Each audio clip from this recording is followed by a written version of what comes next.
Dinas Perdagangan Kalimantan Selatan berupaya mencukupi pasokan Lombok selawas Ramadan hingga Idul Fitri ini.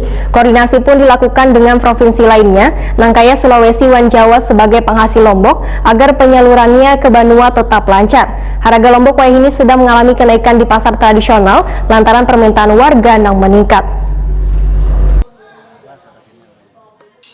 Dinas Perdagangan Kalimantan Selatan berupaya mencukupi pasokan Lombok selawas Ramadan hingga Idul Fitri ini. Koordinasi pun dilakukan dengan provinsi lainnya, Nangkaya, Sulawesi, Wan Jawa sebagai penghasil Lombok agar penyalurannya ke Banua tetap lancar. Kepala Dinas Perdagangan Kalimantan Selatan Birhasani Wahetakuni Prima TV jelang tengah hari Senin 19 April 2021 mendahkan di daerah Jawa ada sebagian wilayah yang mulai memasuki masa panen Lombok yaitu di bulan Maret hingga April. Sedangkan Sulawesi adalah daerah dengan jumlah panen Lombok yang banyak. Nah, dengan adanya pasokan Lombok dari dua daerah tersebut, ujar Birhasani, maka persediaan bahan pokok yang satu ini akan tetap tercukupi di Kalimantan Selatan. Walaupun harga Lombok sedang mengalami kenaikan di tingkat pengecer di pasar tradisional, namun kenaikan tersebut menurut Birhasani sudah biasa terjadi wahai masuki berbagai perayaan besar, salah satunya bulan Ramadan, lantaran permintaan warga meningkat. Birhasani medahkan, wahini pasokan Lombok Perawit, Taji, Tiung, Wan Lombok, Habang, Keriting dari petani lokal berkurang akibat musibah banjir beberapa bulan lalu, mulai hasil panennya turun drastis.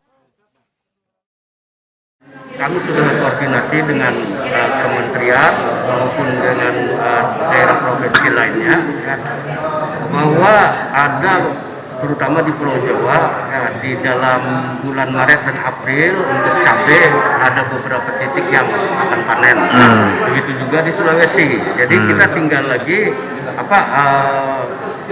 meminta kepada pedagang besar kita untuk pasokannya diambil dari daerah-daerah itu.